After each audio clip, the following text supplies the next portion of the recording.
Okay.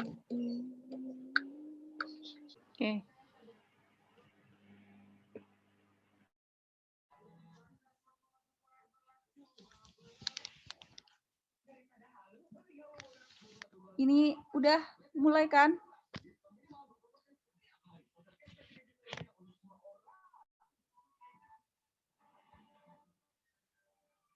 Yes?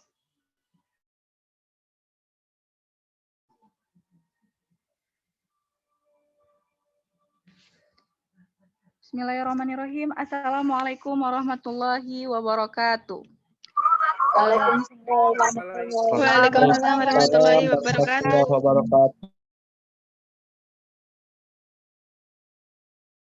I wanna review the story. The title is The Boy Who Cried Wolf. Okay. There was a village on the outskirts of a forest. A shepherd boy used to take his herd of sheep across the field to the lawn near the forest. One day he felt very boring. He wanted to have fun, so he cried aloud, "Wolf! Wolf! The wolf is carrying away a lamb." And then farmer working in the field came running and asked, "Where's the wolf?" The boy laughed and replied, "It was just a fun. Now get going, all of you." And then the boy played the trick for quite a number of times in the next few days. After some day, as boy perched on a tree, as singing a song, there came a wolf. The boy cried loudly, "Wolf! Wolf! The wolf is carrying a lamb away." There was no one to come. The boy shouted, "Help! Wolf! Help! Wolf!" Still no one came to his help. And then the villagers thought that the boy was playing mischief again. The wolf cried a lamb away. Moral value from this story is, if you lie a lot, then no one will believe in you anymore.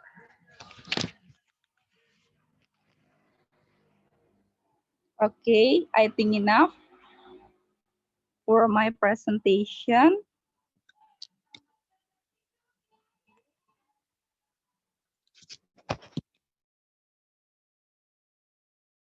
From my presentation.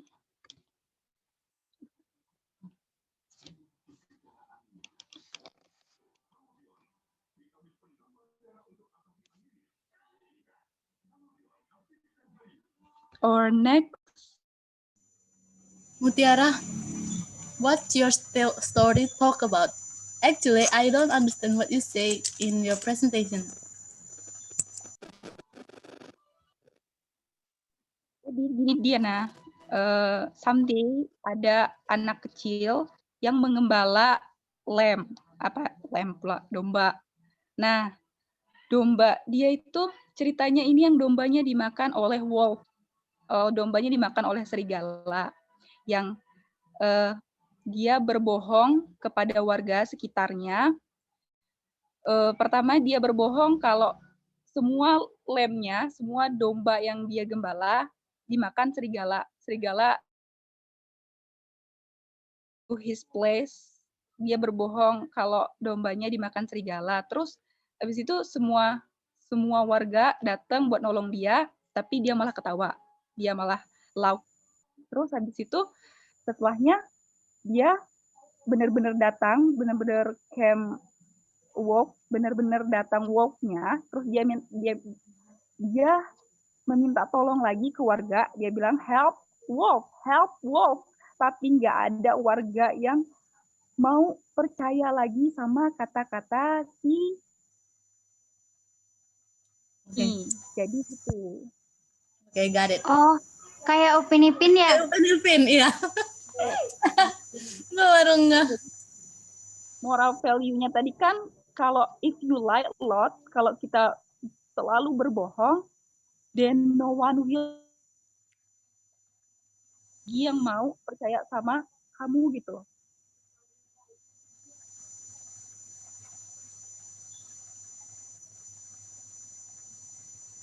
Udah sih, kalau nggak ada next. Oke. Nggak ada pertanyaan kan? Any question or not? No, that's clear. Sudah. No.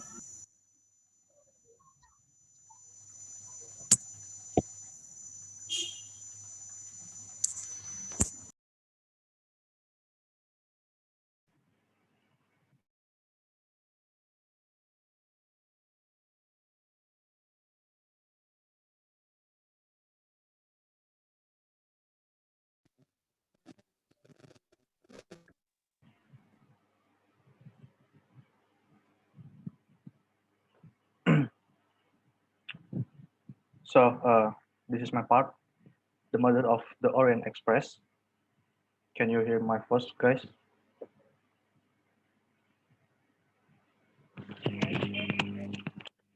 Yes. Yes, Iqbal. So let us begin with the chronology of this story. Hercule Poirot had just arrived in Istanbul when he received a telegram asking him to return to England immediately because of emergency. He met his old friend, M. Bog, the director of the company internationally the Wagon Sleds, who helped Poirot find a place on the Orient Express, which has unusually full of passengers. On the train, Poirot is approached by Poirot find a place on the Orient Express, which was unusually full of passengers. On the train, Poirot is approached by Richard. The American millionaire asked Poirot to protect him because he had recently received death threats. Because Poirot disliked Richard at first sight, he refused despite being offered an offer of $20,000. In today money, it was offered like $30,000. So apart from Richard, the other passenger who caught Poirot's attention were Mary Debenham, a STEM English tutor, Miss Hubbard, an American mother who liked to chat with everyone, Princess Dragomirov, and uh, an aristocrat who traveled with her servant, Colonel Arbuthnot, a veteran war from India, and the young couple, Countess Andreniye. As Embok said, the diversity of passengers on the train could hardly be found anywhere else. The murder itself took place after midnight at 12:45 p.m.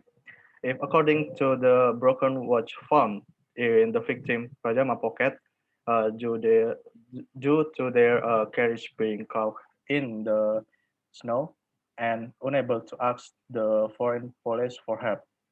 Embok asked Poirot to find the culprit with the help of a doctor from another carriage. Poirot sets out to gather evidence, and soon they discover Richard's real name and the crimes he committed in the past. It turns that Poirot hunch proved correct. Richard was a violent criminal. The motive for the murder, if only they could find people connect with Richard past on the train. Unfortunately, the mystery cannot be solved just like that, even after the evidence has been gathered. Too much evidence to be considered suspicious. The suspect have a solid alibi because they were confirmed by the carriage conductor and other passenger. Was it true that the killer had actually fled even though there were no traces in the snow around the train? The mystery of the the mystery of the murder on the Orient Express can only be resolved with the observance of Poirot's eye and eye. Casual conserv, conversation can be turned into important clues.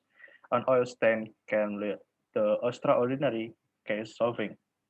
And still, I was trapped in storyline that grabbed attention until I got carried away with emotion when the I'm sorry, perpetrator explained his motive. The characters are as usually described in detail and are interesting with all their secrets. The near perfect idea of a mother, if only Poirot and Snow had not been present, was plausibly explained, even though the likelihood of it happening in real life was slim. After we saw the film, the killer was all the VIP passengers, like you so- like you can see in my screen. Only because Richard betrayed him, and after VIP passengers are one family who already have their respective jobs, they plan to kill the Richard without Poirot knowing. Very tense, and at the end of the film. Thank you. Anyone question? If there is no question, next present, please. No, Iqbal.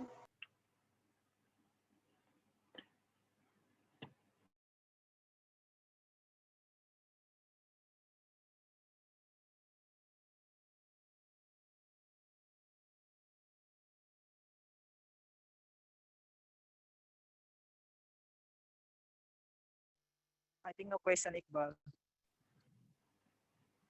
So it's your turn.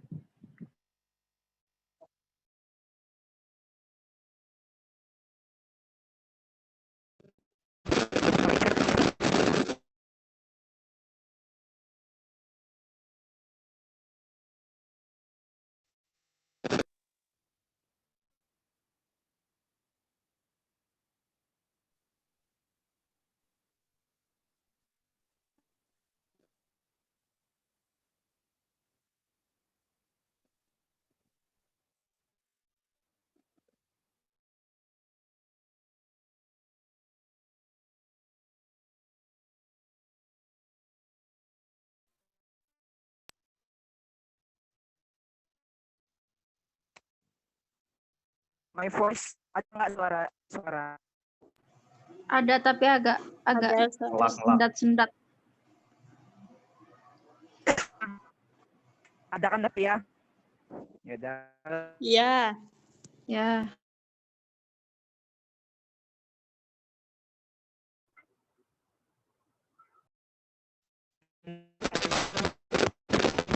The title of the light novel is The Silent Voice. This I'll get the that premiere in 2020. Okay. The Marcel, your story voice is begins when unclearly. as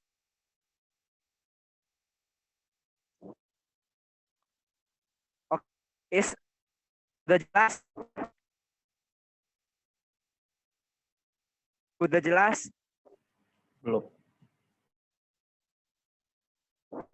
seriusan belum? Ya, sudah. The story Soya Ishida and Soko Nishimiya were in elementary school.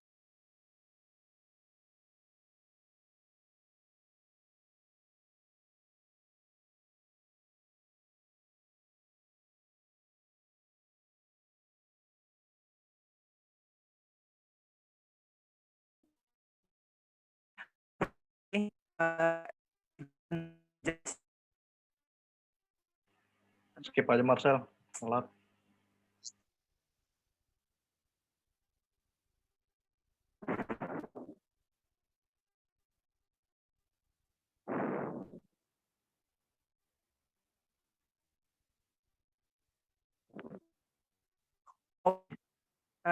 I will repeat. The story began when Soya and Ishida and Soko Nishimiya were in the elementary school. Sorry. Nishimiya is a transfer student who always fond of her past Marcel, just share because screen, he is please. deaf. Oh.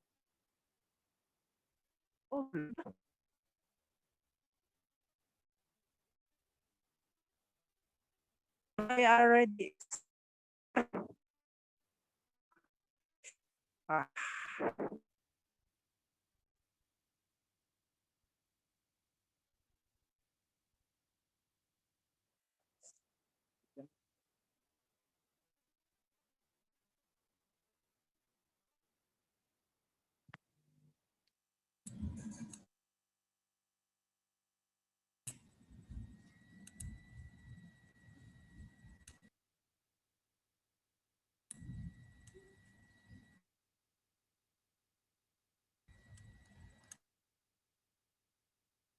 Yang lain dulu aja kali ya.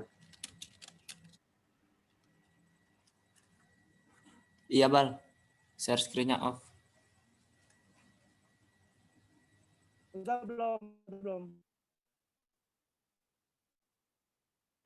Udah, tapi suaranya nggak jelas.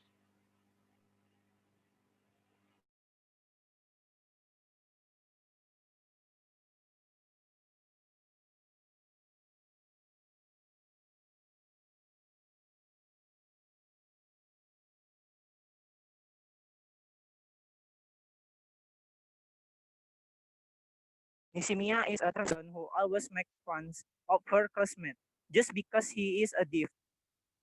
While Ishida is Nishimiya's classmate who most often ridicule or bullying her. Ishida and his classmate met Nishimiya tired and decide to leave the school. Next, the school finally found out about this bullying incident and give a warning to Ishida and her class and told their parents at home. Apparently, they broke Nishimiya's hearing aid, which is apparently very expensive. And finally, Ishida's mother borrowed money from the bank and paid the compensation for the device to Nishimiya's mother.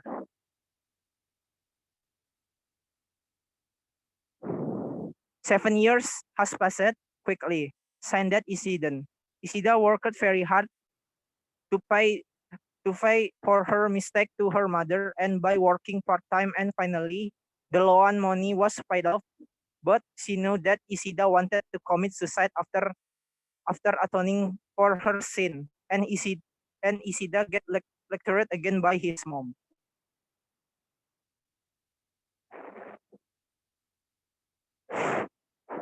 Because of the incident, Ishida has a syndrome where she cannot see someone's face directly. She is surrounded by all her best friends. Long story short, Fate brought Ishida and Nishimiya back together. Ishida apologized to Nishimiya sincerely for all the bad deeds she had done. However, it's not easy things to fix. Two of them took a long time to finally become friends. Great emotional scar and trauma. Ishida, with her sincerity, tries to break down the barrier by seriously studying the science language in order to improve the exciting condition. Until the end, Ishida was able to melt Nishimiya's heart and start the new story. 7. But because she felt guilty for Ishida, Nishimiya she tried to commit a suicide, but was saved by Ishida. But instead, it was Ishida who fell from the balcony of the house and was dying and immediately taken to the hospital. At hospital, visiting Ishida, who has conscious of critical condition, the two of them chatted in the hospital garden at night. Nishimiya still blames her handicap because everyone is get hurt because of she. But Ishida say that everyone has the right to live happily regardless of their perfect condition or disability. And they make this a lesson for their future. After Ishida recovered and completely and was discharged from the hospital, she and Nishimiya planned to come to the Ishida School Festival with all their family and friends. Finally, because of that night of the garden where they are shared their hurt and with each other, Ishida syndrome was finally cured, and her good name has return in the front everywhere. This is the end of the story, and the moral of this story is everyone have right to be happy beside her perfectionist or disability. I think that's all that I can review about this like novel. Thanks. Is there any question?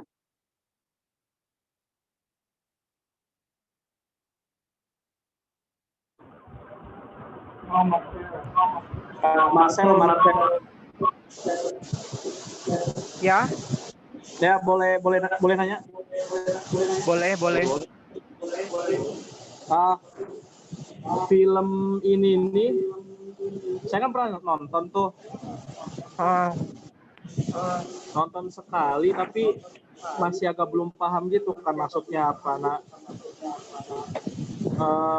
kamu nonton ini nih ada apa ya? Kayak mesti pahamin dulu gitu apa langsung ngerti gitu ini arahnya kemana filmnya? Terima kasih ya.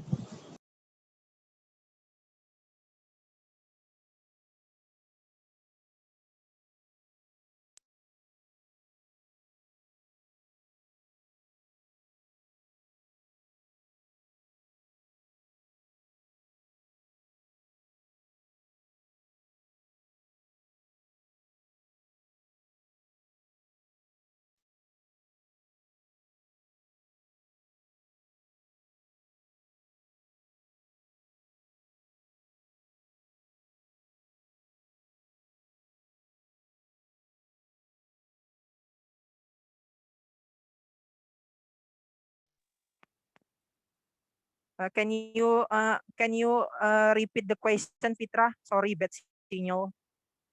Hujan di sini. Pertanyaan saya, kamu bisa langsung ngerti nggak? Kalau saya kan waktu itu pernah nonton sekali, nah saya tuh nggak ngerti saat di forum. Emang katanya mesti minimal tuh 2 kali gitu nontonnya, jadi baru ngerti. Kalau kamu langsung ngerti gitu apa? Iya. Butuh nonton ulang dulu gitu nggak? Ya, terima kasih Mas.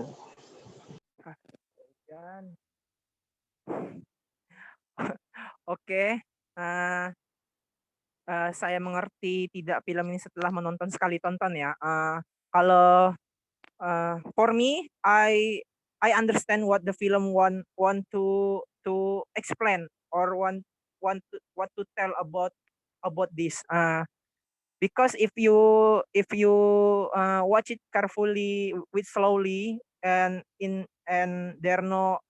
didn't skip that, you must know the main conclusion or the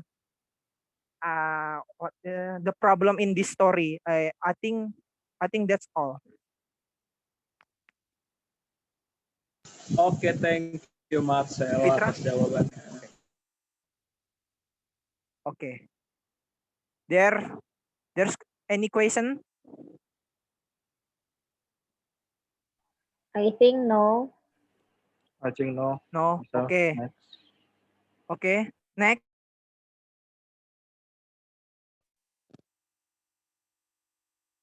Ayu.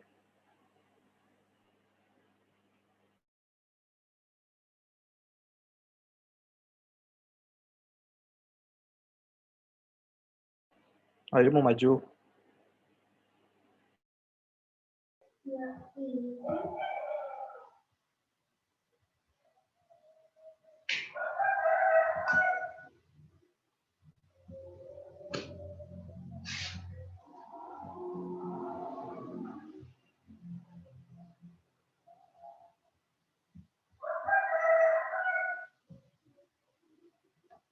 Okay. Now I want to review the short story of Beauty and the Beast.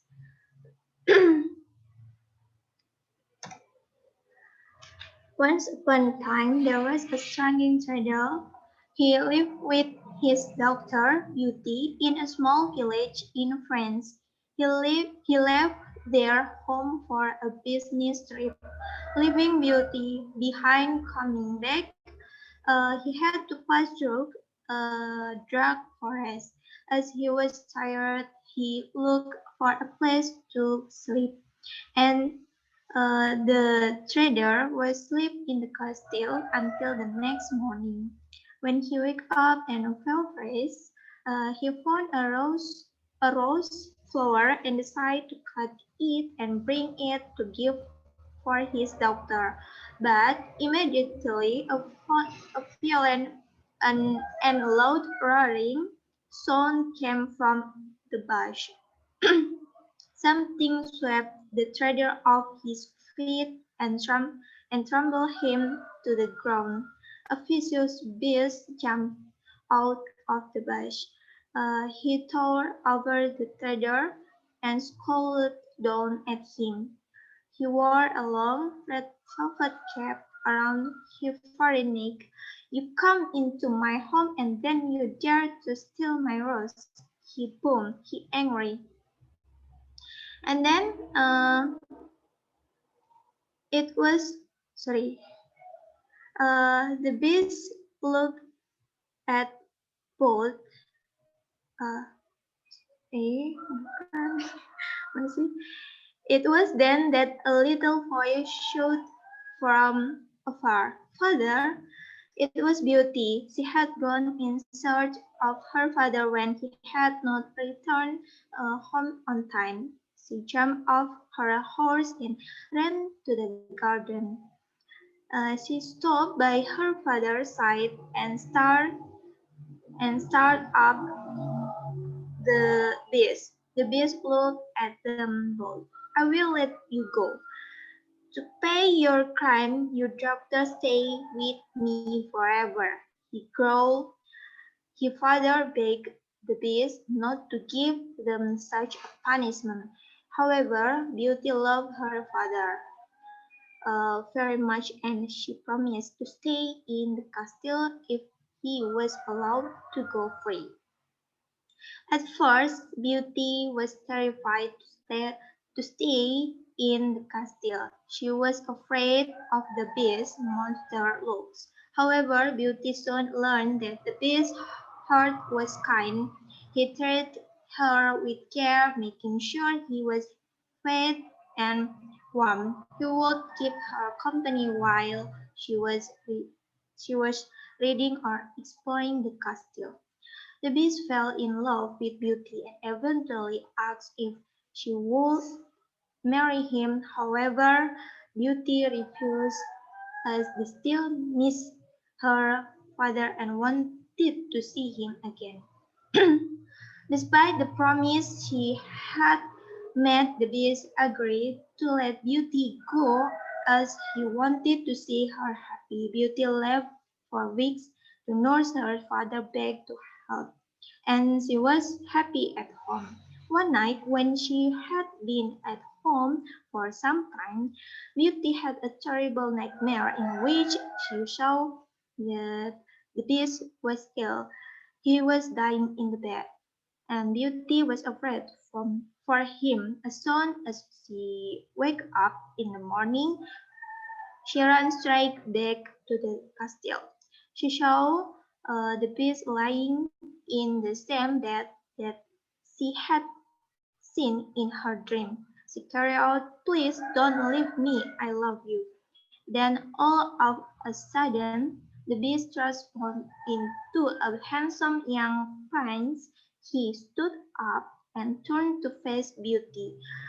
"I was once a prince, but I was put under this terrible curse. Only true love could break it. You have saved me because you learned to love me for who I am. You did not look at me and see only a beast."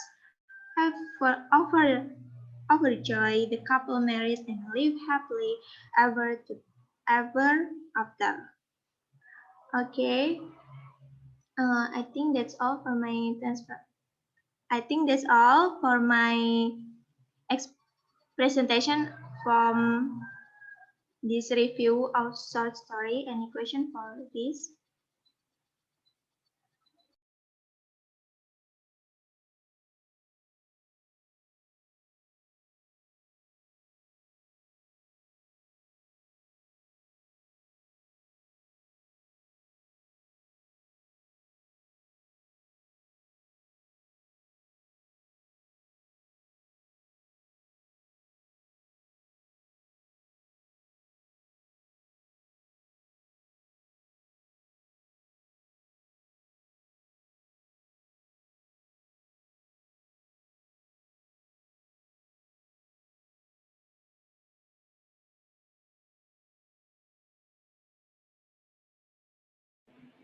Selanjutnya siapa? Vira?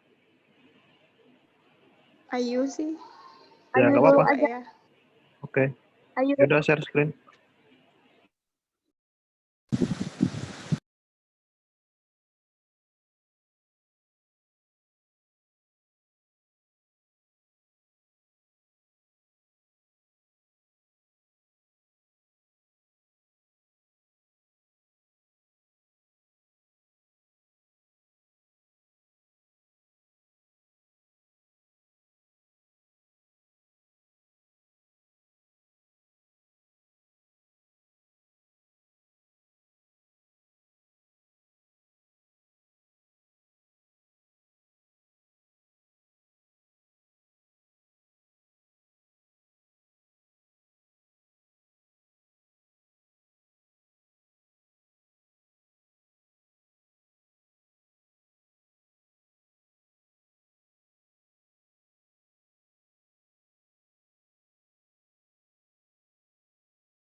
Ayo, jadi.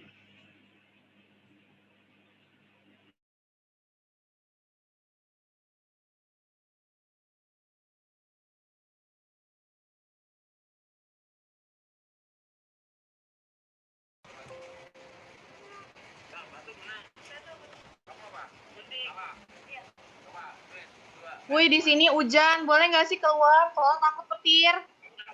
Hujanan lah. Jalan guys, hujanan dulu ya.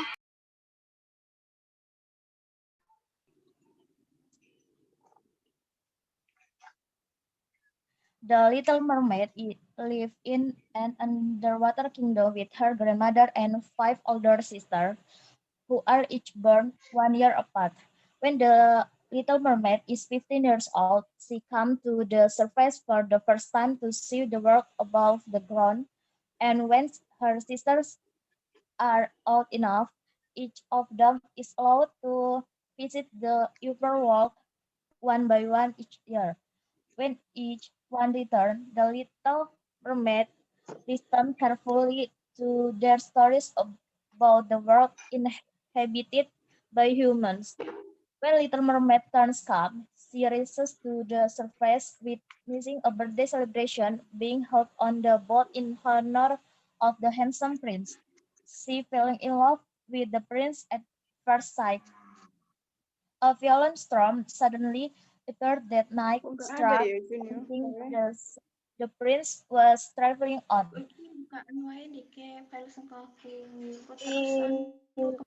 Little Mermaid immediately saved the prince from drowning and took him to the seashore near the temple. In order for the prince to remain conscious, the Little Mermaid sings a sea song in her beautiful voice. He, he immediately left the prince when a woman from the temple came. The Little Mermaid becomes melancholy and asks her grandmother if humans live can live forever. The grandmother explained that humans have a much shorter lifespan than mermaids who can live up to